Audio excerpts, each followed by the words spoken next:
Bakit magandang balita ang pagkakaalis ng bansang Pilipinas sa FATF Gray List?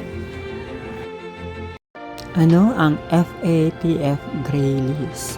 Isa itong listahan ng mga bansang kailangang higpitan ang kanilang pagsunod sa international standards laban sa money laundering at terrorism financing. Dahil dito, nag-aalangan ang mga foreign investors na mamuhunan sa isang bansa.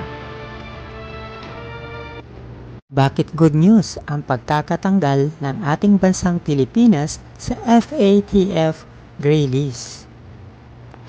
Mas maraming foreign investors, mas maraming negosyo, mas maraming trabaho.